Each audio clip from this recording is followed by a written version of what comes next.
ഓം നമോ ഭഗവതേ വാസുദേവായ ശ്രീകൃഷ്ണ പരമാത്മനേ നമ. എല്ലാ ഭക്തമക്കൾക്കും എൻ്റെ വിനീതമായ പ്രണാമം. എല്ലാവർക്കും ഭഗവത് കൃപയും ശാന്തിയും സമാധാനവും ആയുസ്സും ആരോഗ്യവും ഈ ലോക നന്മകളും എല്ലാ സുഖവും ഉണ്ടാകണമെന്ന് പ്രാർത്ഥിക്കുന്നു.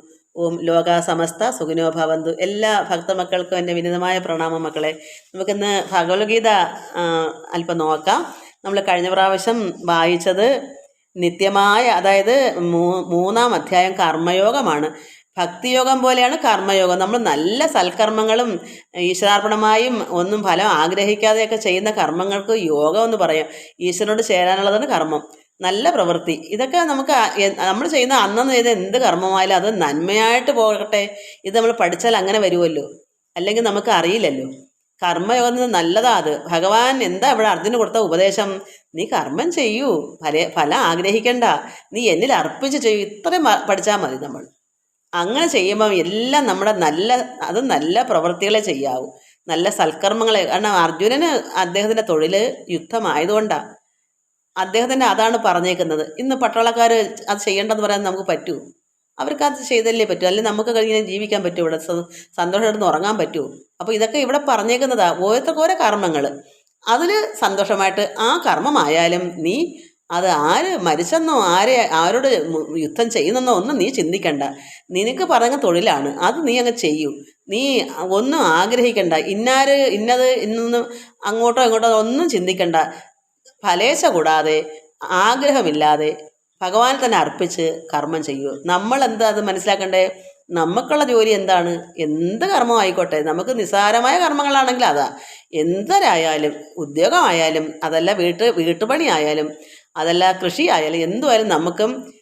അതിനൊരു ഉദാഹരണം, എൻ്റെ അമ്മയും അച്ഛനൊക്കെ എല്ലാ ആണ്ടിലും എന്തെങ്കിലുമൊക്കെ ആരോ പിന്നെ പിന്നെ പോകെ പിന്നെ വരുന്ന തലമുറയ്ക്ക് കഴിക്കണ്ടേ. അതുകൊണ്ട് മുറ്റിയ പ്ലാവൊക്കെ ഇഷ്ടമുണ്ടെങ്കിലും വീണ്ടും ആണ്ടുതോറും തറ ഒത്തിരി ഉള്ളതുകൊണ്ട് അവിടെ ഇവിടെയൊക്കെ നല്ല വരിക്കപ്ലാവിൻ്റെ പഴം തിന്നിട്ട് അതിൻ്റെ ചക്കക്കുരു എടുത്ത് എന്നോട് പറയാം. അച്ഛൻ ചോദിക്കും, മക്കളെ ഇതിൻ്റെ 2 പിളർപ്പ് സമാസമമുള്ളത് എടുത്ത് കൊടുക്കാൻ പറയും. അച്ഛൻ അത്രയ്ക്ക് കാഴ്ചയില്ലാത്തതുകൊണ്ട്. അതെന്താ വെച്ചാൽ അത് വരിക്കപ്പിലാവാൻ 2 പിളർപ്പും ഒരേ സമം പോലെ ഇരിക്കുന്നതെങ്കിൽ ഈ കുച്ചായിട്ടിരിക്കുന്ന അല്ല, 2 ഇരട്ട പോലെ തന്നെ ഇരിക്കും.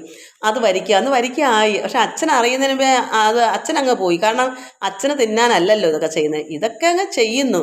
അതാണ് ഒരു യഥാർത്ഥമായ കർമ്മം ചെയ്യുന്നത്. ഇത് എനിക്ക് കഴിക്കണം, എനിക്കിത് ചെയ്ത് എനിക്ക് ജീവിക്കാൻ എന്നുള്ള ചിന്ത വന്നുകൂടാ. ആരോ ഇന്ന് നമ്മൾ കഴിക്കുന്നതെല്ലാം പണ്ടെന്നോ ആരോ ചെയ്തതൊക്കെ അല്ലേ? അതല്ലേ നമ്മൾ ചെയ്തതാണോ ഇതൊക്കെ കഴിക്കുന്നത്? ആർക്കാരും നമ്മൾ കർമ്മം ചെയ്ത് വെക്കണ്ടേ? അതേ ഉള്ളൂ. നമ്മൾ കഴിക്കുന്ന മറ്റാരോ ചെയ്ത്, നമ്മൾ ചെയ്യുന്നതും വേറെ ആരും വരുന്നു അവർ കഴിക്കുന്നത്. ഇപ്പം തലമുറ ഇങ്ങനെ മാറി മാറി വരും. ഇപ്പം തന്നെ ഈ ഭൂമിയിൽ തന്നെ ഞാൻ അവസാനം വരെ നിൽക്കുള്ള ഉറപ്പെന്താ? ഈ ചെയ്തൊക്കെ ആരെങ്കിലും ആയിരിക്കും ഇവിടെ ഉള്ളതൊക്കെ എടുക്കുന്നത്. ചിലപ്പോൾ എന്തായാലും ഉണ്ടെങ്കിൽ അത് നമ്മൾ ചിന്തിക്കുമ്പോൾ നമ്മൾ എന്താഗ്രഹിച്ചിട്ടും കാര്യമുണ്ടോ? അതുകൊണ്ട് നിത്യം ചെയ്യേണ്ടതായ എന്താ നമ്മൾ നിത്യം ചെയ്യേണ്ടതെന്ന് ആ കർമ്മത്തെ നീ ചെയ്താലും. നമ്മൾ നിത്യം യുദ്ധമാണോ നീ അതല്ല നമുക്ക് മറ്റ് കൃഷിയാണോ, അതല്ല അടുക്കളപ്പണിയാണോ, അതല്ല ഉദ്യോഗമാണോ, ക്ലർക്കാണോ, എന്തോ ആയിക്കോട്ടെ, നമുക്ക് നിത്യം പറഞ്ഞേക്കുന്ന ജോലിയല്ലേ, അത് നീ ചെയ്യൂ. എന്നിട്ട് എന്തുകൊണ്ടെന്നാൽ കർമ്മം ചെയ്യാതെ ഇരിക്കുന്നതിനേക്കാൾ കർമ്മം ചെയ്യുന്നത് വളരെ ശ്രേഷ്ഠമാകുന്നു. സർവകർമ്മശൂന്യനായി ഇരിക്കുന്ന നിനക്ക് ശരീര സംരക്ഷണവും കൂടി സാധിക്കയില്ല. കാരണം ശരീര സംരക്ഷണം വേണമെങ്കിൽ നമുക്ക് നന്നായിട്ട് അധ്വാനിക്കണം. അതിൽ ഇന്ന് ആർക്കും അധ്വാനമില്ല. 1-2 മക്കളുണ്ട് വീട്ടിൽ. കുട്ടികൾക്കൊക്കെ ഇന്ന് എന്താ പറയുക, ഒന്നും ചെയ്യാതിരിക്കുക. അതിനാണ് പിള്ളേർ നടക്കാനും കളിക്കാനും എന്തെങ്കിലുമൊക്കെ ഇതൊക്കെ പന്ത് കളിക്കാനോ ഇങ്ങനെയൊക്കെ ഓരോരുത്തർ ഇന്ന് അങ്ങനെയാണ് ശരീരം സംരക്ഷിക്കുക. കാരണം മറ്റ് ജോലികൾ കൃഷി ചെയ്യാനുള്ള ഇടമില്ല, ഉണ്ടെങ്കിലൊട്ട് ചെയ്യത്തുമില്ല. കുഞ്ഞുങ്ങളെ വളരെ പുന്നാരമായിട്ട് വളർത്തുന്നു. ഞങ്ങളുടെ കാലത്ത് ബാലവേല ചെയ്യിച്ചതാണല്ലോ നിയമം. ഇപ്പോഴും അന്നൊന്നും ഇല്ലായിരുന്നു. എത്രമാത്രം ജോലി ചെയ്താൽ അന്നൊക്കെ ജീവിക്കുന്നത്. കൊച്ചുനാളിലേ അങ്ങ് ജോലിയാണ്. ചെയ്യാതിരിക്കുന്നത് എങ്ങനെയാ? വിള ഒത്തിരി ദൂരോട്ട് കൃഷിയുണ്ട്. ഇച്ചിരി മേലോട്ട് നടന്നു പോകുമ്പോൾ ഒരു വിളയുണ്ട്. ഒരു 2 വിള അപ്പുറമായിട്ടുണ്ട്. അതിലവിടെ 1 ഏക്കർ പുറത്തും കുറച്ച് പുതുവലുണ്ട്. ഇവിടെ എല്ലാം നമ്മൾ ചെല്ലുമ്പോൾ അവിടെ കിളയക്കാർ കാണും. അപ്പോൾ അതോടൊക്കെ ഇത് ഇപ്പം ചീനിക്ക് ചിക്കാനാണെങ്കിൽ നമ്മൾ ഈ നിലം തല്ലി ഉണ്ടെന്ന് മുറ്റത്ത് എനിക്ക് ചാണാനൊക്കെ ഉണങ്ങി കിടക്കും. ഇത് തല്ലി തല്ലി പൊടിക്കണം. എന്നിട്ട് അന്ന് അടുപ്പിൽ കത്തിക്കുന്നില്ലയോ, എല്ലാം ചാമ്പലും എല്ലാം കൂടെ വരട്ട് ഇങ്ങോട്ട് പൊടിച്ച് ചതച്ച് അത് പൊടിയും അടിച്ച് പൊടിച്ചിട്ട് ഇതെല്ലാം വാരി ചാക്ക് കെട്ടി ചുമന്നുകൊണ്ട് പോകണം. 10 വയസ്സ് 12 വയസ്സുള്ളപ്പോൾ ആരെങ്കിലും ഇന്നത്തെ കാലത്ത് ഏതെങ്കിലും പിള്ളേർ ചെയ്യൂ? ഇതെല്ലാം ചുമന്നുകൊണ്ട് പോയി അവിടെ കൊണ്ടുവന്ന് ഇതിൻ്റെ എല്ലാം ഇടയ്ക്ക് വാരി ഇങ്ങനെ ഇട്ടിട്ട് വേണം ചിക്കാൻ. ആൾക്കാർ ചിക്കിക്കൊണ്ടിരിക്കും. 2-3 വേലക്കാർ കാണും. ഇങ്ങനെ കുട്ടിനാളി ഇതെന്ന് പറഞ്ഞാൽ ഒരുപാട് പറയാൻ കാണും. ഞാൻ ഒന്നും പറയുന്നില്ല. ഇന്നാണെങ്കിലോ ബാലവേല ചെയ്യിക്കരുതേ, ചെയ്ത ജോലിക്ക് കണക്കും കയ്യും ഇല്ല. അത്രമാത്രം ചെയ്തിട്ടുണ്ട് കുട്ടിനാളിൽ. അപ്പോൾ എന്താ, അങ്ങനെയാണ് നമുക്കുള്ള അമ്മയ്ക്കും അച്ഛനും നമ്മൾ ജോലി ചെയ്ത് ജീവിക്കുന്ന അമ്മയ്ക്കും അത്രയും സന്തോഷമാണ്. മക്കൾ നന്നായിട്ട് വളരുന്ന അവർ ചിന്തിക്കുന്നത്. അതാണ് അവരുടെ സ്നേഹം. ഈ സ്നേഹമുള്ള മക്കളെ തന്തയ്ക്കും തള്ളയ്ക്കും ജോലി ചെയ്യിപ്പിക്കും, നന്നായിട്ട് അടിച്ച് പഠിപ്പിക്കും. എല്ലാം അങ്ങനെയാണ്. കാരണം എന്താ, ആ കുട്ടി നന്നായിട്ട് ജീവിക്കണമെന്ന്, അച്ഛനമ്മയും മരിക്കുമ്പോൾ അവർ ചൊവ്വേ നേരം ജീവിക്കണമെന്ന് ചിന്ത ഉള്ള മക്കളെ തന്തകളെ അങ്ങനെ തന്നെയാണ്. അല്ലാത്തവരാണ് അവരുടെ നാശത്തിന് വേണ്ടിയാണ് അവരൊന്നും ചെയ്യിക്കാതെ ഈ ജന്മത്തിൽ ഇങ്ങനെ കിടക്കുന്നത്. എനിക്കതേ പറയാനുള്ളൂ. അതുകൊണ്ട് എന്താ, ഒരു കുട്ടികൾക്കും ഒന്നും ചെയ്യാൻ അറിയില്ല. അത് കഷ്ടമല്ലേ, അവരെങ്ങനെ ജീവിക്കും? അതുകൊണ്ട് കർമ്മശൂന്യനായിരിക്കുന്ന, കർമ്മം ചെയ്യാതിരിക്കുന്നതിനേക്കാൾ നിനക്ക് ശരീര സംരക്ഷണവും കൂടി സാധിക്കുകയില്ല. നിന്റെ ശരീരത്തിനെ സംരക്ഷിക്കാൻ കൂടി പറ്റുകയില്ല. നമുക്ക് ഇത് കഴിഞ്ഞ പ്രാവശ്യം നമ്മൾ വായിച്ച 8ാമത്തെ ശ്ലോകമായിരുന്നു. ഇനി നമുക്ക് 9ാമത്തെ ഇന്ന് നമുക്ക് വായിക്കാം. യജ്ഞാർത്ഥ അക്ഷരങ്ങളെല്ലാം മാഞ്ഞു. ഒരുപാട് നാളായ പുസ്തകമാണ്. എനിക്കൊരാൾ സമ്മാനമല്ല, ഇതെനിക്ക് തന്നത് അവരപ്പൂപ്പൻ. അതുകൊണ്ട് ഇതിനകത്ത് അക്ഷരങ്ങളൊന്നും ഇല്ല, എല്ലാം മാഞ്ഞു പോയി. അദ്ദേഹം ഇത് എപ്പോഴും കൈകാര്യം ചെയ്യുന്നതായിരുന്നു. യജ്ഞാർത്ഥാൽ കർമ്മണോന്യത്ര ലോകോയം കർമ്മബന്ധന തദർത്ഥം കർമ്മ കൗന്ദേയ മുക്തസംഗ സമാചര. അതിൻ്റെ സാരം ഈശ്വരാരാധനാർത്ഥമായ കർമ്മത്തിൽ നിന്ന് ഈശ്വരാരാധിച്ച ഈശ്വരനോട് നമ്മൾ എന്ത് കർമ്മം ചെയ്യും ഭഗവാനേ എന്നുള്ള രീതിയിൽ ഈശ്വരനോട് സ്നേഹമായിട്ട് ആ ഒരു കർമ്മം ഭഗവാനെ അർപ്പിച്ചങ്ങ് ചെയ്യുന്നു. നമ്മളിപ്പോൾ ഒരു പുഷ്പാർച്ചന നടത്തുവാണ്. നമ്മൾ എത്രമാത്രം സ്നേഹത്തോടെയാണ് ഭഗവാന് ഒരു പുഷ്പം ഓം നമോ നാരായണായ ഓം നമ 108 വട്ടം നമ്മൾ 108 പുഷ്പം എടുത്ത് വെച്ച് അത് വിരലെണ്ണ, അല്ലെങ്കിൽ 108 എണ്ണി വെച്ചാലും മതി, അല്ലെങ്കിൽ നമ്മൾ വിരലെണ്ണി അത് ഇപ്പം ആ ഒരു സന്തോഷം, ആ ഒരു ഭഗവാനുള്ള സ്നേഹം എങ്ങനെയാണ്? ഓം നമോ നാരായണായ ഓം നമോ അങ്ങനെ നമ്മൾ പുഷ്പം എടുത്ത് ഇങ്ങനെ ഒരു പുഷ്പം എടുത്ത് വെള്ളം കൊടുത്ത് നന്നായിട്ട് വയ്ക്കുന്ന പുഷ്പം. അപ്പോൾ 108 ഒരു നമ്മൾ അല്ലെങ്കിൽ ഒരു പൂജ തന്നെ ആവട്ടെ, പഞ്ചലങ്കാര പൂജയായാലും ജലം സമർപ്പിക്കുക. ആദ്യമേ ജലമാണ്. ഒരു പുഷ്പം എടുത്ത് കിണറ്റിലെ വെള്ളത്തിലിങ്ങനെ മുക്കിയിട്ട് നമ്മുടെ ഭ്രൂമധ്യത്തിൽ ഇങ്ങനെ അവിടെ ആ പരമാത്മാവ് നമ്മളിലിരിക്കുന്ന ഈശ്വരൻ ചൈതന്യമൂർത്തി. ഈ വിഗ്രഹം അതായത് അവതാരമൂർത്തികളാണല്ലോ. പരമാത്മാവിൽ നിന്ന് അവതരിച്ച ഭഗവാന്റെ വിഗ്രഹ, അതായത് ആ ഭഗവാന്റെ അവതാരം എടുത്ത ദേവന്മാരല്ലേ കൃഷ്ണനെ, ശ്രീരാമനെ. ഇങ്ങനെ അപ്പം നമ്മൾ തന്നെ ഇരിക്കുന്ന ചൈതന്യമൂർത്തിയെ ഇങ്ങനെ ജലം ഈ വെള്ളം എടുത്തിട്ട് തിരുനെറ്റിയായിട്ട് ഇവിടെ ഇരിക്കുന്ന ആ പരമാത്മ ചൈതന്യത്തെ നമ്മൾ അവിടെ ആ ലക്ഷ്യത്തിൽ ഇട്ടിട്ട് ഭഗവാനേ നമ്മൾ ആ പരമാത്മാനെ സമർപ്പിച്ചിട്ട് വേണം ആ വിഗ്രഹത്തിലേക്ക് ജലം സമർപ്പയാമി. ഗന്ധം ചന്ദനം, ജലഗന്ധം ചന്ദനത്തിലോട്ട് ഒരു പുഷ്പെടുത്ത് ചന്ദനത്തെ തൊട്ടിട്ട്, അന്നൊക്കെ അരയ്ക്കുന്ന ചന്ദനം, ഇന്നത്തെ കട്ടയല്ല, ആ ചന്ദനത്തിലോട്ട് ഗന്ധം സമർപ്പയാമി. അടുത്ത പുഷ്പം എടുത്തിട്ട് ഈ തിരുനെറ്റിയിൽ ആ ഭ്രൂമധ്യത്തിൽ പുഷ്പം സമർപ്പയാമി. പിന്നെ ധൂപം, ചന്ദനത്തിരി, അത് ഇങ്ങനെ നീണ്ടിരിക്കില്ലേ, അത് ചന്ദനത്തിലെടുത്ത് ആ തിരുനെറ്റിൽ നമ്മൾ ഇങ്ങനെ ധ്യാനിച്ചിട്ട്, അത് ഈശ്വരൻ അവിടെ ആയിരിക്കുന്നത്, ആ ഈശ്വരനെ പൂജിച്ചിട്ട് വേണം ദേവനെ പൂജിക്കാൻ. അങ്ങനെ അച്ഛൻ അവിടെ നിന്നിട്ട് അവിടെ ധ്യാനിച്ചിട്ടാണ് ഭഗവാനിങ്ങനെ ധൂപം സമർപ്പയാമി. എന്തോ എൻ്റെ പേര് ഇത് ചന്ദനത്തിരി. പിന്നെ ദീപം, കുടിവിളക്കിനകത്ത് ഒരു ദീപം എടുത്ത് അവിടെ കത്തിച്ചിട്ട് ഒരു വിളക്ക് പോലെ നീണ്ടിരിക്കുന്നത്, അത് ദീപം നമ്മുടെ ഈ ഭാഗത്ത് ഇങ്ങനെ പിടിച്ചിട്ട് എന്നിട്ട് ദേവന് ദീപം സമർപ്പയാമി. ഇങ്ങനെ നമ്മൾ ചെയ്യുന്നു. അതുപോലെ തന്നെയാണ് നമ്മളൊരു കർമ്മം ചെയ്യുമ്പോഴും ഭഗവാനുള്ള സ്നേഹത്തോടുകൂടി തന്നെ ആനന്ദചിത്തരായി അത്ര സന്തോഷത്തോടെ തന്നെ ആ കർമ്മം ചെയ്യുക. അതാണ് യോഗം. കർമ്മയോഗം അങ്ങനെയാണ്. ഒരു ഫലവും ആഗ്രഹിക്കണ്ട. ഭഗവാനാണ് അത് ചെയ്യുന്നത്. നമ്മൾ അരിയെടുപ്പ് എഴുതുമ്പോൾ ഭഗവാനെ നാരായണ കൃഷ്ണ ഇത് അങ്ങാണത് ചെയ്യുന്നത്, ഇത് അവിടേക്ക് സമർപ്പിക്കുന്നു. എന്തെങ്കിലും നമ്മൾ ആഗ്രഹിച്ചോ, ഇത് ഇന്നാര് വരുമ്പം കൊടുക്കാനാ, അല്ലെങ്കിൽ ഇല്ല എനിക്ക് വരുമ്പം കഴിക്കാനാ, എന്തെങ്കിലും ചിന്തിക്കേണ്ട കാര്യമുണ്ടോ? ഭഗവാനെ മാത്രം ചിന്തിച്ചാൽ മതി ഏത് കർമ്മം ചെയ്യുമ്പോഴും. അതാണ് ഈശ്വരാർപ്പണമായി ചെയ്യുക, ഫലം ആഗ്രഹിക്കാതെ ചെയ്യുക. ഇതുപോലെ സർവ്വ ജോലികളും. അതുകൊണ്ടാണ് ഇവിടെ പറയുന്നത്, ഈശ്വരാരാധനാർത്ഥമായ കർമ്മത്തിൽ നിന്ന് അന്യമായ കർമ്മത്തിൽ പ്രവർത്തിക്കുന്ന ഈ ലോകം അങ്ങനെ അന്യമായിട്ടാണ് ചെയ്യുന്നത്. എന്നുവെച്ചാൽ ഈശ്വരനോട് യാതൊരു സ്നേഹവും ഇല്ല, ഒരു കടപ്പാടും ഇല്ല. അവരുടെ കാര്യസാധ്യം വന്ന് ഞങ്ങൾ ഇത്രയൊക്കെ ചെയ്യുന്നു, ഞങ്ങളെ കൊണ്ടൊക്കെ സാധിക്കും, ഞങ്ങൾ ഇതിൻ്റെ ജോലി ചെയ്യും, ഇത് ഈശ്വരനോട് യാതൊരു കരുതലും ഇല്ല. ഭഗവാനായിട്ടും തന്നെ ഈശ്വരാർപ്പണമായി ചെയ്യുന്നതേ ഇല്ല. അതാണ് അങ്ങനെ അല്ലാത്ത കർമ്മം നമ്മളൊരു ഭക്തൻ ചെയ്യേണ്ടത് ഇങ്ങനെയാണ്. എല്ലാം ഭഗവാൻ എങ്ങനെയാ പറഞ്ഞേക്കുന്നത് അർജുനനോട്? ഈശ്വരാർപ്പണമായി ചെയ്യുക, നീ ഫലം ആഗ്രഹിക്കുക ചെയ്യുക. ഇത് ചെയ്യാതെ അന്യമായ അല്ലാതെ കർമ്മത്തിൽ പ്രവർത്തിക്കുന്ന ഈ ലോകം, അതാണ് ഈ അറിവില്ലാത്തവരുടെ പേരാണ് ഈ ലോകം. ഭക്തന്മാരുടെ ലോകമല്ല ഇത്. ഈ ലോകത്തിൽ അറിവില്ലായ്മ എന്നുവെച്ചാൽ മൂഢാത്മാക്കൾ എന്ന് പറയുന്നത് എന്താണ്? അറിയാത്തവർ, ഇതൊന്നും പഠിക്കാത്തവർ, അങ്ങനെ ചെയ്യുന്നവരുടെ കർമ്മത്താൽ ബന്ധിക്കപ്പെട്ടതാകുന്ന ഈ കർമ്മങ്ങളെല്ലാം. അതാണ് നമുക്ക് ബന്ധനം എന്ന് പറയുന്നത്. അറിവില്ല. അതുകൊണ്ടാണ് ഇങ്ങനെയുള്ളവർ ഒരേ കുമളവരും പൊട്ടും കുമളവരും പൊട്ട് എത്ര 100,000 ജന്മം ജനിച്ചാലും അവർക്ക് മോചനമില്ല. അവരുടെ കർമ്മത്തിൽ നിന്ന് അവർ വിടുതൽ പ്രാപിക്കുന്നില്ല. അവർക്ക് കർമ്മങ്ങൾ ചെയ്തതിൻ്റെ ഫലം ഇങ്ങനെ കൂന കൂടി കിടക്കുക. എത്ര ജന്മം ഈ പ്രളയം വന്നാലും അവരുടെ ജന്മം തീരുന്നില്ല. കാരണം അവർ ഇങ്ങനെ ഈ ആഗ്രഹത്തോടെ കർമ്മങ്ങൾ ചെയ്യുന്നത്.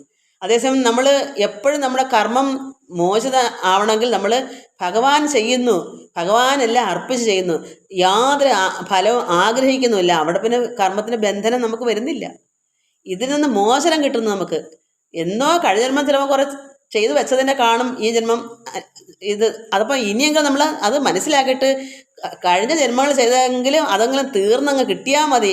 ആ ബന്ധനത്തിൽ നിന്ന് മോചനം വരട്ടെ. ഇനിയെങ്കിലും നമുക്ക് വരുന്ന കർമ്മങ്ങളെല്ലാം ഇനിയെങ്കിലും ഭഗവാനെ അർപ്പിച്ചാൽ ഇനിയെങ്കിലും കടമില്ലാതിരിക്കുമല്ലോ. ഉള്ളതങ്ങ് തീർത്ത് കളഞ്ഞല്ലേ പറ്റൂ.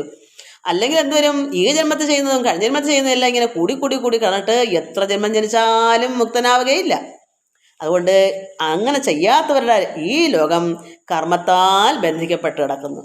അത് നിമിത്തം ഈശ്വരാരാധനാർത്ഥമായി കർമ്മത്തെ അല്ലയോ കുന്തിപുത്ര നിഷ്കാമനായിട്ട് നല്ലവണ്ണം ചെയ്യുക. അതുകൊണ്ട് നിനക്ക് ബന്ധനം വരണ്ട.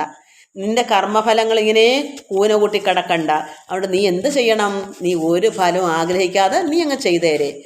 നിനക്കുള്ള തൊഴിലായതുകൊണ്ടാണ് നിനക്ക് യുദ്ധം പറയാൻ. നീ സംഗീത കച്ചേരിയാണ്, നീ സംഗീതക്കാരനാണോ, നീ അങ്ങ് പാടിയേരെ. നിനക്ക് ഫലം കിട്ടുമെന്നോ ഒന്നും വേണ്ട. നന്നായി ആത്മാവിൽ ആനന്ദിച്ച് ഭഗവാൻ അർപ്പിച്ചങ്ങ് പാടിയേരെ. സംഗീതമല്ലേ നിന്റെ തൊഴിൽ, അതങ്ങ് ചെയ്യൂ. അതല്ല നിനക്ക് സ്കൂളിൽ പിള്ളേരെ പഠിപ്പിക്കുന്ന അധ്യാപകനായിട്ട് നീ നന്നായി കൊച്ചുങ്ങളെ അങ്ങ് പഠിപ്പിച്ചു തരാം. നിനക്ക് ഇന്ന ശമ്പളം കിട്ടുള്ള ചിന്തയേ വേണ്ട. ഈശ്വരനാണ് നിൻ്റെ ഉള്ളിൽ നിന്ന് ചെയ്യുന്നതെന്ന് കരുതി അങ്ങ് ചെയ്താൽ മതി. ഈശ്വരാർപ്പണമായി അങ്ങ് ചെയ്യൂ. നിനക്ക് ഇന്ന ശമ്പളം കിട്ടുള്ള ചിന്തയേ നിനക്ക് വേണ്ട. മാസം വഴി പോലെ നമുക്ക് കിട്ടുന്നത് നമ്മൾ സന്തോഷമായിട്ട് വാങ്ങിച്ച് അതും ഭഗവാൻ തന്നതായിട്ട് കണ്ട് നന്നായിട്ട് അത് മനസ്സുകൊണ്ട് ധ്യാനിച്ചുകൊണ്ട് നീ പോയി നിനക്ക് നിൻ്റെ വീടും പുലർത്തി കൊച്ചുങ്ങൾക്കും നന്നാക്കി എല്ലാം കൊടുക്കാൻ. അതിനാണല്ലോ ഈശ്വരൻ നമ്മളെ ഇങ്ങോട്ട് വിട്ടേക്കുന്നത്. വല്ല പട്ടിണിടം ചെയ്യാനല്ലല്ലോ. അതുകൊണ്ട് നമ്മൾ ആഗ്രഹിക്കേണ്ട എന്നുള്ളതാണ്. നേരെ വരുന്നതൊക്കെ നമുക്ക് എടുക്കാം. അല്ലാതെ അത് കിട്ടുമെന്ന് എന്തായാലും ഉറപ്പാണല്ലോ ഒരു ഉദ്യോഗത്തിന് കിട്ടുക. പക്ഷെ നമ്മൾ എന്തിനും ചിന്തിക്കണം. ആ സമയത്ത് ഈശ്വരനെ ആരാധിക്കുക. എനിക്കത് കിട്ടുമെന്നുള്ള ചിന്തിക്കുന്നൊക്കെ സമയത്ത് നമ്മൾ ഭഗവാനാണ് തരുന്നുള്ള ആ ഒരു ചിന്തയിലങ്ങ് ചിന്തിച്ചാൽ അത്രമാത്രം ആനന്ദം കിട്ടും. ആ കർമ്മത്തിന് ഒരു ബന്ധനവും വരത്തില്ല. ഇത് ഭഗവാൻ എത്ര നന്മയാണ് പറഞ്ഞു തരുന്നത്. പക്ഷെ അത് ആർക്കും അത് അംഗീകരിക്കാതെ കർമ്മത്തിന് അത് ഞാൻ ചെയ്തു, ഇത് ഞാൻ ചെയ്തു, എൻ്റെ ചുണയാണ്, എനിക്ക് ഇന്നത് കിട്ടും, അത് കിട്ടും, ഇത് കിട്ടും എന്ന് പറഞ്ഞാണ് ഇന്ന് എല്ലാവരും ഓരോ ജോലികളും ചെയ്യുന്നത്. ഇന്നടത്ത് പോയാൽ എനിക്ക് ഇന്നതുപോലെ കിട്ടും, അവിടെ ഇത്ര നേടാം. ഇതൊക്കെ ചെയ്താൽ അതിൻ്റെ അർത്ഥം എന്താണ്? ആഗ്രഹം, കാമം. ഇത് ചിന്തിക്കാതെ ചെയ്യേണ്ട കർമ്മം സത്യസന്ധമായി ചെയ്യുക. നമ്മൾക്ക് ചെയ്യേണ്ട ഒരു കർമ്മമുണ്ട്. എന്താണ് നമ്മുടെ ജോലി? നമുക്ക് ഏതാ പറഞ്ഞേക്കുന്ന ജോലി? നമുക്ക് എന്തും ചെയ്യാം. കിളയ്ക്കണോ? അതാണോ നമ്മുടെ കർമ്മം? അത് കിളയ്ക്കാൻ പോകാം. അവിടെ ഭഗവാനോട് പ്രാർത്ഥിച്ചുകൊണ്ട് അവിടെ നിന്ന് കിളയ്ക്കൂ. ഒരു ക്ഷീണവും വരത്തില്ല. സമയാസമയങ്ങളിൽ ആഹാരം തരുന്നെങ്കിൽ കഴിക്കുക, അല്ലെ നമ്മൾ കൊണ്ടുപോയി ചെയ്യുക. ആഹാരം കൂടെ കൊണ്ടുപോകുക. നന്നായി ഭഗവാനെ പ്രാർത്ഥിച്ചുകൊണ്ടങ്ങ് ചെയ്താൽ മതി. എന്തിനുള്ള സൽക്കർമ്മം എന്നറിയാമോ? അതൊരു പൂജയാ. ആ മണ്ണിനെ തൊട്ടുന്ന ആ ഭൂമി ദേവി തൊട്ടും തൊഴുതും കൊണ്ട് ഭഗവാനെ എൻ്റെ അമ്മയെ ദേവി ഞാനിത് കിളച്ച് മുറിക്കുകയാണേ അമ്മ ക്ഷമിക്കണമേ. എന്നിട്ട് അതങ്ങോട്ട് ഓരോ കുന്താരിടുമ്പോഴും ഭഗവാൻ കൊടുക്കുന്ന പൂജയായി നമ്മൾ കണ്ടെന്ന് നോക്ക്. എന്തൊരു ആനന്ദമാ കളയലിന്. എന്നിട്ടോ വൈകുന്നേരം അവരെന്താ തരുന്നത്? അത് വാങ്ങിച്ചോണ്ട് നീ പോരുക. അവിടെ എത്രയും തന്നോ, ഇത് എണ്ണി തിട്ടപ്പെടുത്തി ഇത് ഇത്രയുണ്ട് എന്ന് ചിന്തിക്കേണ്ട കാര്യമേ ഇല്ല. എന്തായാലും അങ്ങനെ വിളിക്കുന്നവർ തെറ്റ് ചെയ്യത്തില്ല. അഥവാ തെറ്റ് ചെയ്താലും നമുക്കത് യോഗമില്ല എന്ന് കണ്ടാൽ മതി. ഈശ്വരൻ അത്രയും നമുക്ക് തന്നുള്ളൂ, കരുതിയിട്ടുള്ളൂ. കാരണം നമ്മളെ പരീക്ഷിക്കാൻ വേണ്ടി നീ ഇത് ചോദിച്ച് പിണങ്ങി മേടിക്കുമോ എന്നറിയാൻ വേണ്ടി ആ തരുന്നവരെ കൊണ്ട് 10 രൂപ കുറച്ചൊക്കെ നമുക്ക് തരുന്നത്. അതിന് പ്രയാസപ്പെടേ വേണ്ട. അപ്പോൾ എന്താ ചിന്തിക്കണം? ഈശ്വരൻ ഇതാണ് എനിക്ക് തന്നേക്കുന്നത്. അതിനപ്പോഴൊരു ചിന്ത എനിക്ക് കിട്ടിയില്ലല്ലോ എന്നൊരു വിഷമം വന്നുകൂടാ. അതവിടെ കടപ്പെട്ട് കിടക്കും, അതാ ബന്ധനം അവിടെ കിടക്കും. സന്തോഷമായിട്ട് വാങ്ങിച്ചുകൊണ്ട് വരിക, അത്രയേ ഉള്ളൂ. അതാണ് ഈശ്വരാർപ്പണമായി ചെയ്യുക എന്ന് പറയുന്നത്. എല്ലാ സൽക്കർമ്മങ്ങളും അതൊക്കെയാണ് സൽക്കർമ്മങ്ങൾ. നമ്മൾ ചെയ്യുന്ന പ്രവൃത്തി ഒരു ഇറച്ചി വെട്ടുകാരനാണോ? അത് സൽപ്രവൃത്തിയാണ്. എങ്ങനെ ആക്കണം? നമ്മുടെ പൂജയാക്കണം. അത് എനിക്കുള്ള തൊഴിൽ, എനിക്ക് ഇറച്ചി വെട്ടക്കോ എൻ്റെ ജോലി, എനിക്ക് തന്നിക്കുന്ന അതാ എൻ്റെ ജീവിതത്തിന്, അതാ എൻ്റെ തൊഴിൽ. അവിടെയും സൽക്കർമ്മം ആക്കാം. നമുക്ക് അതൊരു പൂജയാക്കാം. അപ്പോൾ ആ ഇറച്ചിക്ക് പോലും നോവത്തില്ല. നമ്മുടെ മനസ്സാണ്. എന്തുവായാലും നമ്മളല്ലെങ്കിൽ മറ്റൊരാളും ആ ഇറച്ചി വെട്ടും. അപ്പോൾ നമ്മൾ നന്നായി ഭഗവാനെ പ്രാർത്ഥിച്ച് ആ തൊഴിൽ ചെയ്തു നോക്ക്. ഭഗവാൻ അതൊരു പൂജയായിട്ട് നമ്മൾ ചെയ്തു നോക്ക്. അതൊരു പൂജയാകുമ്പോൾ അതിനകത്ത് ഈശ്വരൻ തന്നെ ആ ഇറച്ചിക്കകത്ത് നല്ലതായിട്ട് അത് നോവാതെ നമ്മൾ അങ്ങനെ ചെയ്യണം എന്നല്ല ഞാൻ ഉദ്ദേശിച്ചത്. നമുക്ക് ആ ഒരു തൊഴിലായാൽ പോലും അവിടെ നന്മ കൊണ്ട് നമുക്ക് നിറയ്ക്കാം, ഒരു സൽക്കരമാക്കി എടുക്കാം. അത് നമ്മളായിട്ടല്ല അത് ചെയ്യുന്നത്. ഇത് എനിക്ക് തന്ന തൊഴിൽ. ഞാൻ ഇപ്പോൾ യുദ്ധം ചെയ്ത് എത്ര പേരെ കൊല്ലുന്നത്? അത് സത്യത്തിൽ അത് നല്ല പ്രവൃത്തിയാണോ? പക്ഷെ ചെയ്തല്ലേ പറ്റൂ, തൊഴിലാണ്. അതുപോലെ ഇതും ചെയ്യാം. എത്രയോ മനുഷ്യരാണ് ഇന്ത്യയിലുള്ളവരും പാകിസ്ഥാനിലുള്ളവരും എല്ലാം മരിക്കുന്നത് ഒരു യുദ്ധം വരുമ്പോൾ. ആരാണ്? മനുഷ്യനല്ലേ അവരെല്ലാം കൊല്ലുന്നത്. അതുപോലെ തന്നെയാണ് മൃഗങ്ങളോടും കാണിക്കുന്നത്. അപ്പോൾ അവിടെ നമുക്ക് സൽക്കർമ്മമാക്കി വയ്ക്കാം. പുണ്യപ്രവൃത്തി ആക്കുക നമ്മുടെ മനസ്സാണ്. ഭഗവാനോടങ്ങ് ചേരുക, നമ്മുടെ ഹൃദയം മൊത്തം ഭഗവാനായി മാറുക. അങ്ങനെ ചെയ്യുമ്പോൾ ആ കർമ്മം ചെയ്തത് ആരാ അവിടെ? നമ്മളിരിക്കുന്ന ആ ചൈതന്യമൂർത്തി, ആ പരമാത്മാവാണ് അത് ചെയ്യുന്നത്. അപ്പോൾ നമുക്കവിടെ എന്തെങ്കിലും ബന്ധനം ഉണ്ടോ? നമ്മൾ പാപമെല്ലാം ചെയ്തോ? ഒന്നും ചെയ്തിട്ടില്ല. ചെയ്തത് ആരാ? പരമാത്മാവാണ്. നമുക്ക് വല്ലതും ക്ലേശം വരുമോ? അതൊരു പുണ്യപൂജയായിട്ട് മാറ്റിക്കൂടെ? നമ്മുടെ മനസ്സാണതിന്. അങ്ങനെയുള്ള മനസ്സ് നമുക്കുണ്ടാകണം. നമ്മൾ എന്ത് കർമ്മമായാലും ഭഗവാനിൽ അർപ്പിച്ച് അതൊരു പൂജയായിട്ട് ആ ഭഗവാനുള്ള ആ പ്രേമമായിട്ട് ഭക്തിയായിട്ട് ഭഗവാനാണത് ചെയ്യുന്നത്. ഞാനിവിടെ ചെയ്യുന്നില്ല. എനിക്കുള്ള കർമ്മം ചെയ്യേണ്ട കാര്യമില്ല. ഇതെൻ്റെ ഈശ്വരൻ എനിക്ക് എന്നെ ഏൽപ്പിച്ച ജോലിയാണത്. അത് ഭഗവാൻ തന്നെയാണ് ചെയ്യുന്നുള്ള ഈശ്വരാർപ്പണമായി അതിൽ നിന്നൊരു ഫലം കിട്ടുള്ള ആഗ്രഹമേ വേണ്ട. അപ്പം ഒരു നിഷ്കാമകർമ്മം ഒരു ഫലത്തിനും ആഗ്രഹമില്ലാതെ അതിൽ ഈശ്വര അർപ്പണമായി അത് ഭഗവാൻ തന്നെ ചെയ്യുന്നു എന്നുള്ള മനസ്സോടുകൂടി നമ്മൾ ചെയ്യുന്നു. അതിൽ കരുടം കാണരുത്. ഉള്ളം തെളിഞ്ഞ് തന്നെ ഭഗവാൻ തന്നെയാണ് ചെയ്യുന്നത്. അങ്ങനെ ഒരു മനസ്സോട് നമ്മൾ ചെയ്തു നോക്ക്. ഒരു പാപവും ഇല്ല. നമ്മുടെ മനസ്സാണ് പാപം ഉണ്ടാക്കുന്നത്. ഞാനത് ചെയ്യുന്നു എന്നുള്ള മനസ്സ് വരുമ്പോഴാണ് പാപം വരുന്നത്.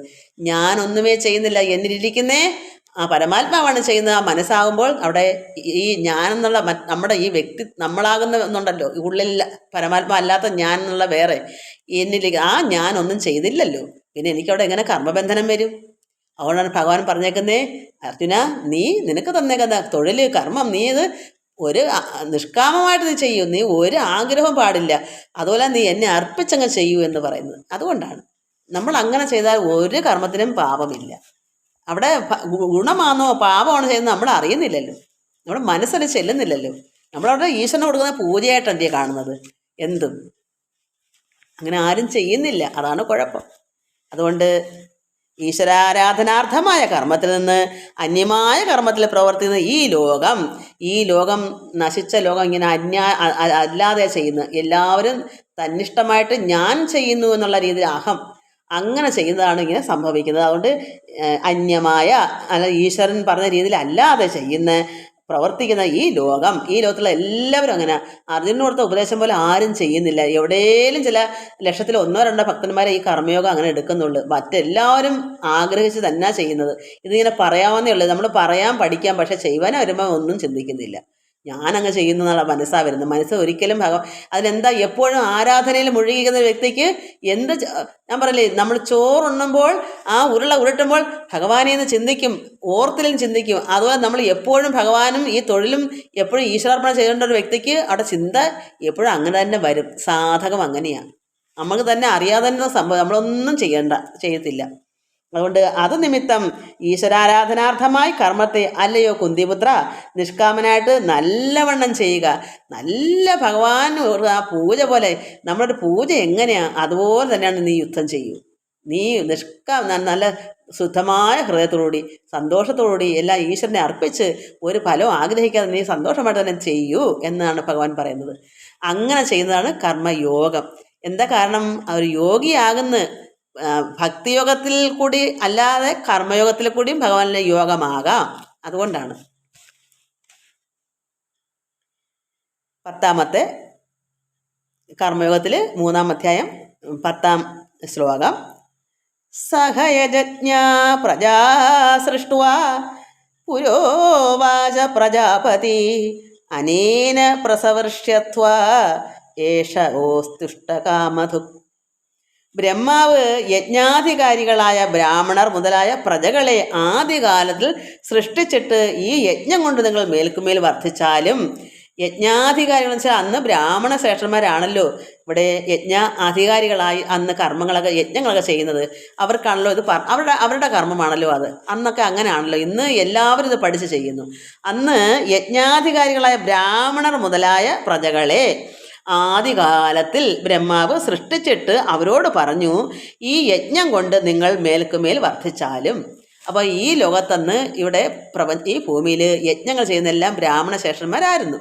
അവരോട് സൃഷ്ടികർത്താവായ ബ്രഹ്മാവ് പറഞ്ഞു, നിങ്ങൾ മേൽക്കുമേൽ ഈ യജ്ഞം ചെയ്ത് മേൽക്കുമേൽ നിങ്ങൾ വർദ്ധിച്ചാലും എന്ന് പറഞ്ഞു. അതുകൊണ്ടാണ് അന്ന് യജ്ഞങ്ങളൊക്കെ ചെയ്യുന്നത്. അല്ലാതെ മറ്റാർക്കും അതിനെപ്പറ്റി അറിയത്തില്ല. ഇന്ന് ഇത് മിക്കവാറും എല്ലാവരും ഇത് ചെയ്തു പോകുന്നു. കർമ്മം കൊണ്ട് ബ്രഹ്മജ്ഞാനികളാകുന്നത് അങ്ങനെയാണ്. ജന്മം കൊണ്ട് ബ്രാഹ്മണർ എന്ന് പറഞ്ഞാലും കർമ്മം കൊണ്ട് നമുക്ക് ബ്രാഹ്മണനാകാം. ഇന്നെല്ലാം ഇതൊക്കെ പഠിക്കുന്നവരായതുകൊണ്ട് നമ്മളുമൊക്കെ ഏത് രീതിയിലൊക്കെ ഇങ്ങനെ പഠിച്ചെടുക്കുമ്പോൾ നമുക്കും ബ്രഹ്മജ്ഞാനിയാകാം. അത് അഹം ബ്രഹ്മം എന്ന് പറയുന്നത് ആകാം. അപ്പം നമുക്കും യഥാർത്ഥത്തിൽ ബ്രാഹ്മണൻ എന്ന് പറയുന്നത് ഇതാണ്. അവർക്കൊക്കെ അന്ന് അത് അവർക്കേ ഉള്ളായിരുന്നു. അതുകൊണ്ട് അന്ന് അവരെയാണ് ഇത് പറഞ്ഞു വെച്ചിരുന്നത്. ഇന്ന് ഇത് അറിവുള്ള എല്ലാവരും ഇതിനെ അറിയുന്നവരിപ്പോൾ ഗുരുദേവനൊക്കെ സത്യത്തിൽ ബ്രാഹ്മണനാ, കർമ്മം കൊണ്ട് ബ്രാഹ്മണനാ. എൻ്റെ അച്ഛനും കർമ്മം കൊണ്ട് ബ്രാഹ്മണനാ. ഏത് കർമ്മവും എന്ത് പൂജകളും എല്ലാം അറിയാവുന്ന ആളാ. ഈ ബ്രാഹ്മണർ ചെയ്യുന്ന ഈ സപ്താഹത്തിൽ എന്തൊക്കെ അതെല്ലാം അച്ഛനും അറിയാം. കളമൊക്കെ ഇട്ട് ഉള്ള എന്താ ഗണപതി ഹോമോ ഇങ്ങനെയുള്ള എന്തൊക്കെയോ ഒരുപാട് കാര്യങ്ങളെല്ലാം. അതുപോലെ തന്നെ ഈ എന്താ പറയുക, സുദർശന ചക്രമൊക്കെ ഇങ്ങനെ തകിട് ഈ ചെമ്പ് തകിട് അതിലെന്തോ ഒരു എന്തൊരു കമ്പി പോലെ സാധനം കൊണ്ട് ഇങ്ങനെ എഴുതുന്ന കാണാം. ഇങ്ങനെ ഇതൊക്കെ ചക്രമൊക്കെ വരച്ചിട്ട് അതിൽ എല്ലാം എഴുതി എന്തൊക്കെയോ കുറേ മന്ത്രങ്ങൾ എഴുതിയിട്ട് ഇതൊക്കെ ചുരുട്ടി ഏതോ ഒരു കുപ്പിയിലൊക്കെ ഇട്ട് അടച്ച് തറരക്ഷ ഇതെല്ലാം അച്ഛൻ ചെയ്യുന്ന ആളാണ്. അപ്പോൾ കർമ്മം കൊണ്ട് നമുക്ക് ബ്രാഹ്മണനാവാം. ഇന്ന് പലർക്കും അതറിയാം. അന്നൊന്നും ആരും അതൊന്നും വിശ്വസിക്കത്തില്ല. അതുകൊണ്ട് ഭഗവാൻ പറഞ്ഞു, നിങ്ങൾ മേൽക്കുമേൽ വർദ്ധിച്ചാലും. എന്താണ് യജ്ഞം ചെയ്യുമ്പോൾ നമ്മൾ ദേവന്മാർക്കാണല്ലോ യജ്ഞം ചെയ്യുന്നത്. അപ്പോൾ ദേവന്മാർ നമുക്ക് ഇങ്ങോട്ട് അതിന് ഫലം എന്താ? തിരിച്ചിങ്ങോട്ടും നമുക്ക് നല്ല നല്ല മഴ പെയ്ച്ചു തരും. കാലങ്ങളെല്ലാം നമുക്ക് ആഹാരം ഉണ്ടാക്കുന്ന കൃഷികളെല്ലാം നന്നാക്കി സമയാസമയങ്ങളിൽ മഴ പെയ്യിക്കാനും എല്ലാം ചെയ്തു തരുന്ന ദേവന്മാരാണല്ലോ. അതുകൊണ്ട് നീ ഇങ്ങനെ യജ്ഞം കൊണ്ട് നിങ്ങൾ മേൽക്കുമേൽ വർദ്ധിച്ചാലും നന്നായി മേൽക്കുമേൽ വർദ്ധിച്ച് നിങ്ങളുടെ നല്ല എല്ലാം കൊണ്ടും നിങ്ങൾക്ക് വർധന ഉണ്ടാകട്ടെ. ഈ യജ്ഞം നിങ്ങൾക്ക് ഇഷ്ടഭോഗങ്ങളെ തരുന്നതായി ഭവിക്കട്ടെ. അപ്പോൾ ഇങ്ങനെ ചെയ്യുന്ന ഈ യജ്ഞം നിങ്ങൾക്ക് ഇഷ്ടഭോഗങ്ങൾ എന്താണ് നിങ്ങളുടെ ഇഷ്ടാനുസരണം നല്ല നല്ല ഭോഗങ്ങൾ ആഹാര സാധനങ്ങൾ നമ്മൾ കൃഷി ചെയ്യുന്നതെല്ലാം നന്നായി അനുഭവിക്കാൻ ഇടവരുത്തട്ടെ, തരുന്നതായി ഭവിക്കട്ടെ എന്ന് പറഞ്ഞു ഈ ബ്രഹ്മാവ് പറഞ്ഞു. ദേവാൻ ഭാവദാനീന തേ ദേവാ ഭാവയന്തുവ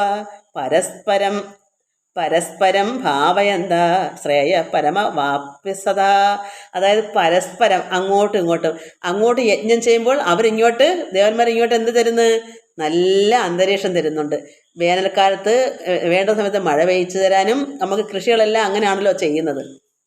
അതുകൊണ്ട് അങ്ങോട്ട് ഈ യജ്ഞം കൊണ്ട് ദേവന്മാരെ 11ാമത്തെ ശ്ലോകമാണേ. ഈ യജ്ഞം കൊണ്ട് ദേവന്മാരെ ഹവർഭാഗം കൊണ്ട് വർദ്ധിപ്പിച്ചാലും എനിക്കത് എന്താണെന്ന് വെച്ചാൽ നമ്മൾ ചെയ്യുന്നത് ഞാൻ പറയാം. അന്നൊക്കെ യജ്ഞം ഇപ്പോഴും ഉണ്ട്. പക്ഷേ അത് നമ്മൾ സാധാരണക്കാർ, എൻ്റെ അച്ഛനൊക്കെ ചെയ്തത് എനിക്കറിയാം.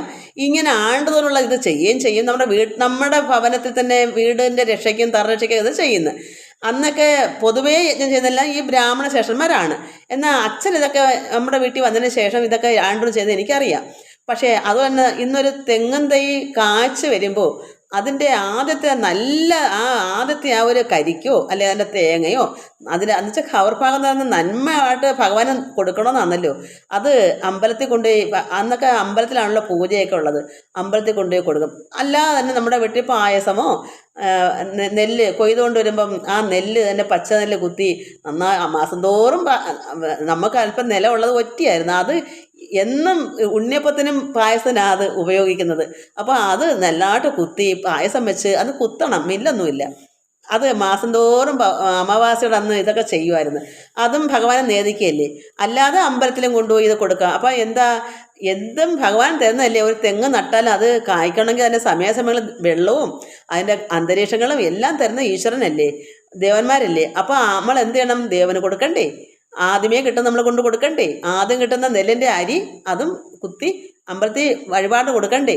ഇതൊക്കെ അന്ന് ഇന്നും ചെയ്യുമായിരുന്നു. ഇപ്പം ഇതൊക്കെ ഞാൻ എങ്ങും പോകാത്തതുകൊണ്ട് നമ്മൾ തന്നെ നമ്മുടെ വീട്ടിൽ തന്നെ ഇതൊക്കെ കൊടുക്കുന്നു. നമുക്ക് ഭഗവാനെ നേദിക്കാൻ നമ്മുടെ സന്തോഷമായിട്ട് ദിവസേന എല്ലാം കൊടുക്കും. പിന്നെ പ്രത്യേകിച്ച് ഞാനെങ്ങും പോകണില്ലല്ലോ. അതുകൊണ്ട് മറ്റത് ഇവിടെ നെല്ല് കൊയ്യുമ്പോഴെല്ലാം ആദ്യമേ അതുകൊണ്ട് അമ്പലത്തിൽ വഴിപാട് നടക്കും, പായസമൊക്കെ അതുപോലൊക്കെ ആയിരുന്നു. ഇപ്പം അങ്ങനെ പോകാത്തതുകൊണ്ട് ഇവിടെ തന്നെയാണ് ഞാൻ എന്തെൻ്റെ കെട്ടിയാലും അതെല്ലാം കൊടുക്കുന്നുണ്ട്. ഇന്നിപ്പോൾ അങ്ങനെ എനിക്ക് പറ്റൂ, ഞാനങ്ങും പോകണില്ലല്ലേ. അതുകൊണ്ട് ഈ യജ്ഞം കൊണ്ട് ദേവന്മാരെ ഹവർഭാഗം കൊണ്ട് വർദ്ധിപ്പിച്ചാലും, അപ്പോൾ ഈ യജ്ഞം നടന്നത് എന്താ? ഹവർഭാഗം കൊണ്ട് ദേവന്മാർക്ക് കൊടുക്കുമ്പോൾ നമുക്കിവിടെ എന്തുവരും? എല്ലാം വർധന ഉണ്ടാവും. ഈ ഭോഗസുഖങ്ങളെല്ലാം ഇഷ്ടാനുസരണം. ഇപ്പം അതായത് നമുക്ക് ഇപ്പം അതിനൊരു ഉദാഹരണം ഞാൻ പറയട്ടെ. ഇവിടെ നിലമുള്ളപ്പോൾ ഞങ്ങളിങ്ങനെ ചെയ്തത് കൊണ്ടാവാം ചിലപ്പോൾ എല്ലാവരുടെയും എല്ലാവരും കൊടുക്കുമായിരിക്കും, കൊടുക്കാതിരിക്കത്തില്ല. എല്ലാവരുടെയും കണ്ടത്തിൽ വിളയുന്നതിനേക്കാൾ കൊള്ളിപ്പം 100 മേനി വിളയുമെന്ന് പറയുമല്ലോ. ഞങ്ങൾക്ക് ഈ 6 പറ കണ്ടത്തിനും കൂടെ ഒരു കണ്ടം നന്നായി കൃഷി വിളയുന്നതാണ്. 150 പറ പൊലി വരെ പാറ്റിയെടുക്കുമ്പോൾ ഒരു 100-120 പറ നെല്ല് വരെ കിട്ടും. അത്രയ്ക്കും വിളയുമായിരുന്നു. എന്താ കാരണം? ഇതൊക്കെ ആയിരിക്കും സംഭവം. ഈശ്വരന് മുന്നേ കൊടുക്കുന്നതുകൊണ്ടാവാം. ഇതീ പറയുന്നത്. അന്നൊന്നും ഇത് വായിച്ചിട്ടൊന്നും എനിക്കറിയില്ല. ഇന്നിപ്പോൾ ഇത് വായിച്ചോ അതായിരിക്കും സംഭവം. അപ്പോൾ ഈ യജ്ഞം കൊണ്ട് ദേവന്മാരെ ഹവർഭാഗം കൊണ്ട് വർദ്ധിപ്പിച്ചാലും ആ ദേവന്മാർ നിങ്ങളെ എന്ത് ചെയ്യും? മഴ മുതലായതുകൊണ്ട് അന്യോൽപത്തി ചെയ്ത് വർദ്ധിപ്പിക്കട്ടെ. അപ്പോൾ നമ്മൾ കിട്ടുന്നതിൽ പങ്ക് മുന്നേ ഭഗവാന് കൊടുക്കുമ്പോൾ ആദ്യമേ കൊടുക്കണം. നമ്മൾ ഇട്ടിട്ട് അതിൻ്റെ ബാക്കി ഭാഗമല്ല കൊടുക്കേണ്ടേ. ഒരു കൊല തേങ്ങ ആദ്യമായിട്ട് പിടിക്കുന്ന നമ്മൾ തേങ്ങ ഇട്ട് വെട്ടുമ്പോൾ എല്ലാ മാസത്തിലും വെട്ടുമ്പോൾ കൊടുക്കാമല്ലോ. എങ്കിലും മുമ്പേ പിടിക്കുന്ന എന്ത് ചെയ്യണം?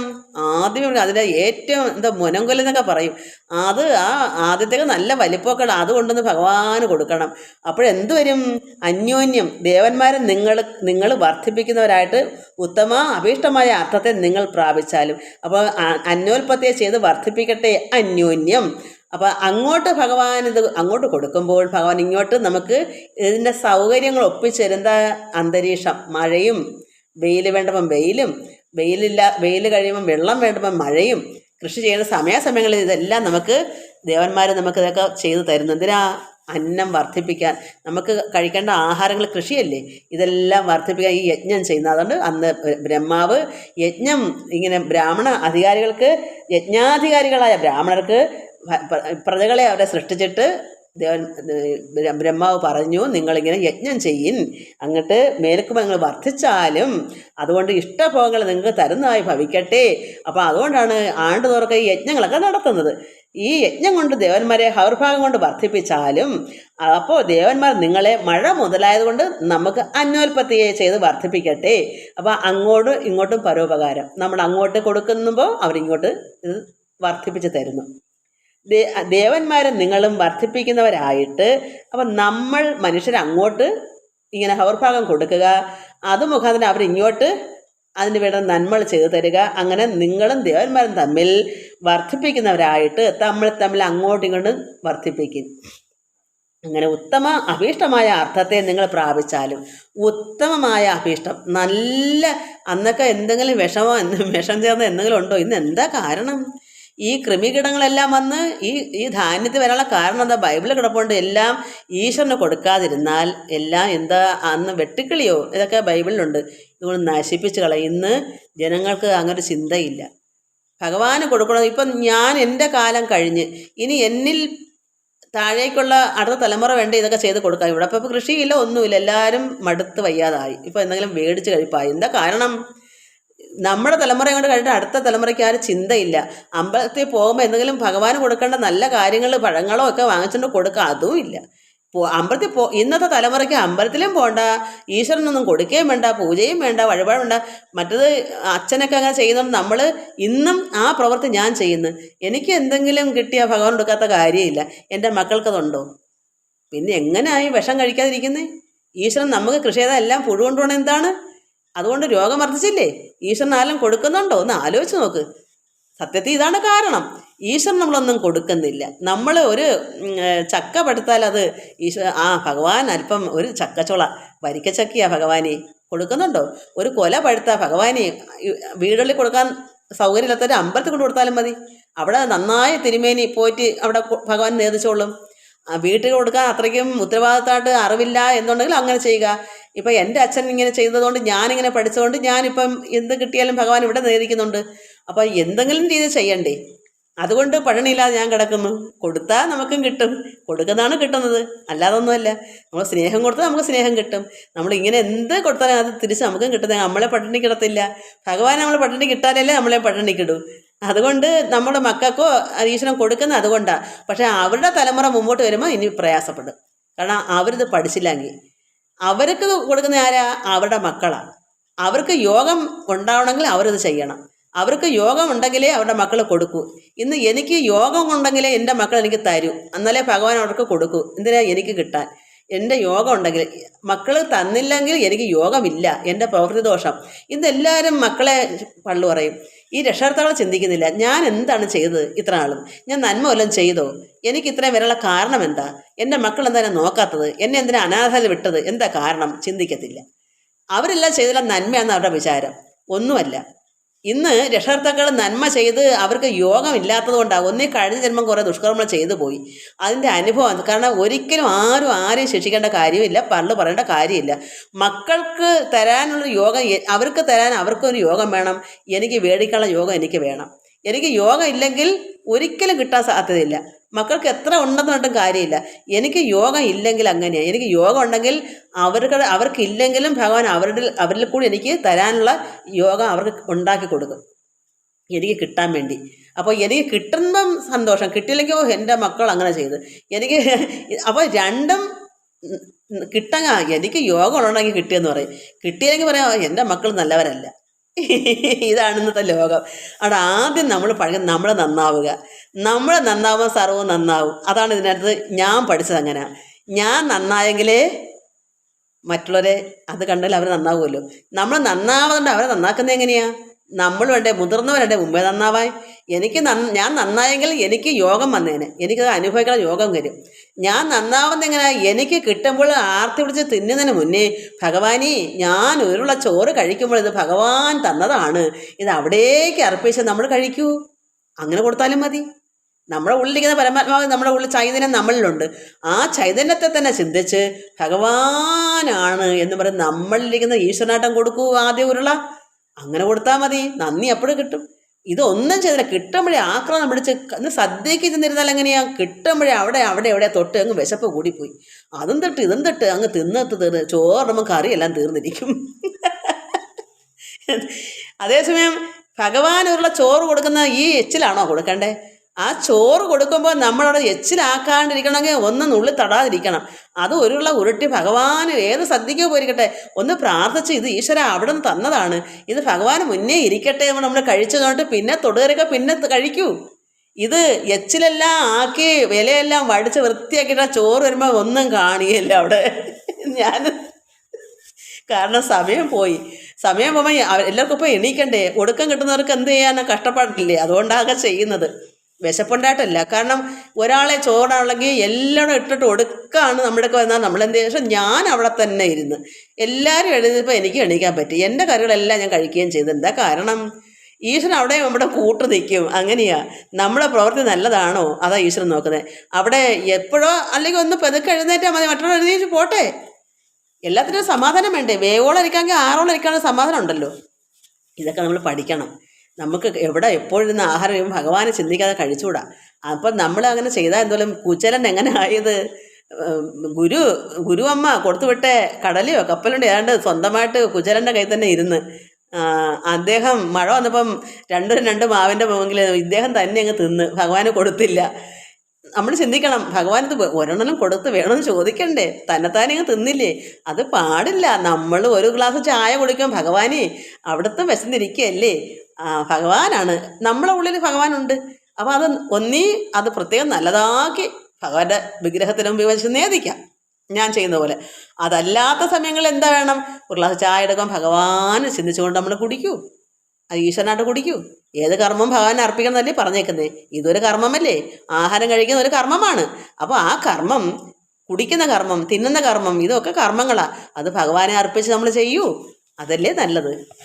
എല്ലാവർക്കും അത് പഠിക്കാൻ എന്തൊരു നല്ലതാണെന്ന് അറിയുമ്പോൾ ഈ ഭഗവത്ഗീതയൊക്കെ ഇതിനകത്തൊക്കെ പഠിച്ചു വരുമ്പോൾ, ഇതൊക്കെ അറിഞ്ഞറിഞ്ഞ് വരുമ്പോൾ നമ്മൾ ഇതൊക്കെ പഠിച്ച് നന്നായി വരാനാണ്, നമ്മളങ്ങനെ ആയിത്തീരാനാണ് ഇതൊക്കെ വായിക്കുന്നതും പഠിക്കുന്നതും. എല്ലാവർക്കും നമസ്കാരം. നമ്മളെവിടം വരെ വായിച്ചു? അടുത്ത പ്രാവശ്യം എടുക്കാം 11-ാം ശ്ലോകം വരെ. ഹരി ഓം ഹരി ഓം ഹരി ഓം.